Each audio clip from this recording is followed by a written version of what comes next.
The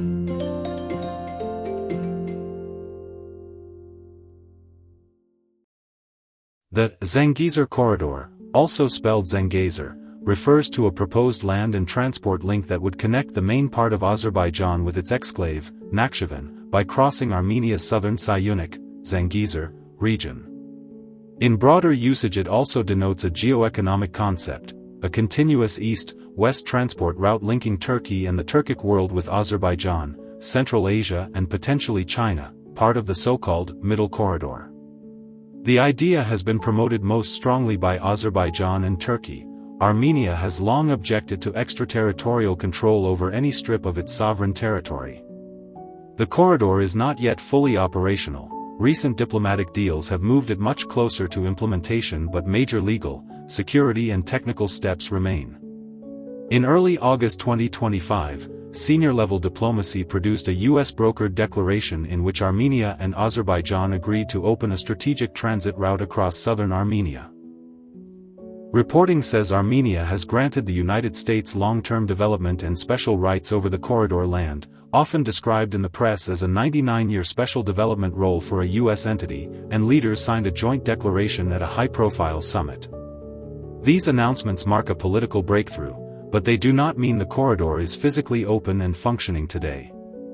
Major practical questions, security arrangements, customs and border control rules, construction and upgrade of roads and rail, legal status of the strip, who will operate checkpoints and under what authority, still need to be agreed and implemented.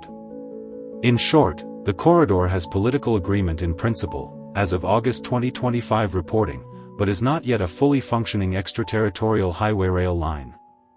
The operation will require implementation steps that could take months or years and will depend on guarantees, funding and on-the-ground construction and legal arrangements. Now let's see who benefits and why. Primary beneficiaries are 1. Azerbaijan. Direct, uninterrupted land access to Nakhchivan removes its reliance on indirect routes and strengthens territorial and logistical cohesion. The corridor also boosts Azerbaijan's strategic depth and trade options and may increase Azerbaijan's leverage in any future regional economic integration. 2. Turkey. Turkey gains by strengthening the overland connection to Turkic states and to Azerbaijan, expanding the Turkic corridor toward Central Asia, and increasing influence in the South Caucasus. This functional route strengthens Turkish trade and geopolitical reach. 3. United States, as a developer and manager in the recent deal. If the U.S. really gains exclusive development rights or a central role in managing the corridor, as many reports describe, it would translate into strategic influence in a region long dominated by Russia, and control over a key east-west transit route, both geopolitical and economic advantages. This is a principal reason many outlets describe the August 2025 agreement as a major shift. 4. Armenia, potential economic gains, but conditional. If Armenia keeps sovereign control, receives transit fees, investment and integration into broader trade flows, Syunik could see new infrastructure, jobs and trade. However, Armenian gains depend on the final legal and security terms, whether Armenia retains sovereignty on the strip, how customs and revenue are handled, and whether local political consent is sustained. Secondary beneficiaries are regional trade partners, Europe and China. A reliable middle corridor that links Europe, Caucasus and Central Asia and China, can diversify Eurasian trade routes away from Russia, Iran and maritime choke points. European importers and exporters and Central Asian exporters would gain alternative routes. Let's see who loses and why. 1. Russia. Russia has historically been the main security and political guarantor in the South Caucasus. A US or Turkey-backed corridor that reduces Moscow's control over regional transit lines is a strategic loss of influence. Reports suggest Moscow sees this as erosion of its historical leverage. 2. Iran. Iran was not part of the recent US-brokered arrangement and has publicly expressed concern that a route running near its border, controlled by non-Iranian foreign powers, would weaken Iran's regional options and limit its influence over Eurasian transit corridors. Tehran fears exclusion from trade flows and geopolitical encirclement. 3. Armenian domestic political actors, potential losers politically. Within Armenia, some political groups and a large portion of the public worry about sovereignty and constitutional issues. If the corridor is implemented in ways that give extraterritorial rights or foreign control, that can be politically destabilizing for Yerevan and could be perceived as a security compromise. That makes Armenian political elites who back the deal potentially vulnerable domestically. 4. Russia-aligned economic and strategic actors. Any actors, companies, transit providers, who benefited from Russia-centric routes may find their positions weakened by a new east-west route under Western Turkish influence. Concerns, opponents, and wary parties. Armenian public and some political forces, wary about sovereignty and extraterritoriality.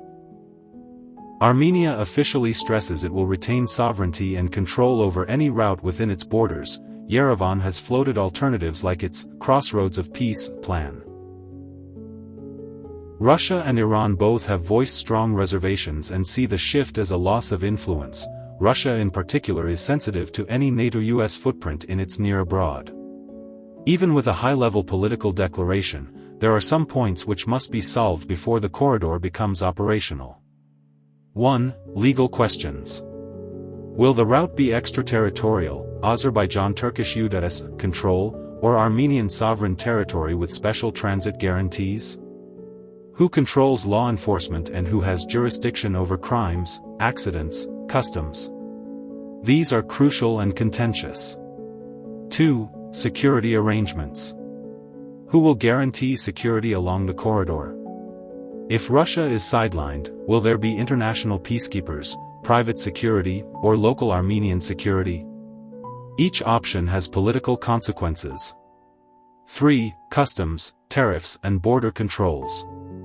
Free transit versus customs inspections, revenue sharing, and whether civilian traffic and rail will be handled under mutual or unilateral rules.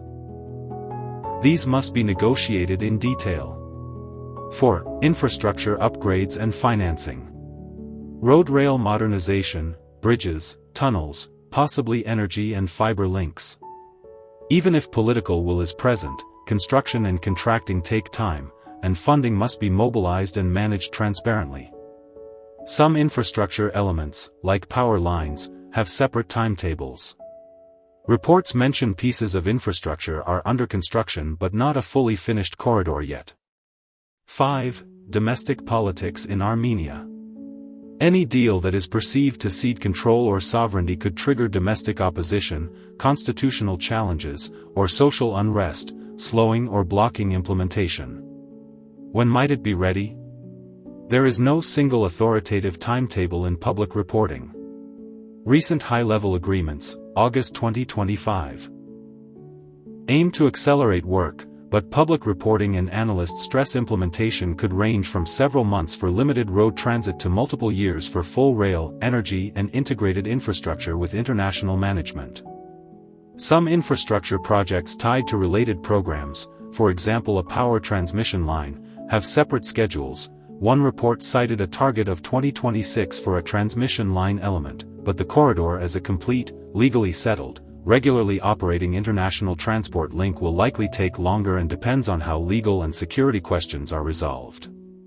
The Zangezur Corridor is a strategic transport concept to link Azerbaijan with Nakhchivan through Armenia and to strengthen East-West Eurasian links. As of early August 2025, there has been a major political breakthrough, a US-brokered agreement and high-level declarations, but the corridor is not yet a fully functioning extraterritorial transport line. As mentioned before, implementation requires resolving legal, security, customs and infrastructure questions. Thank you for watching.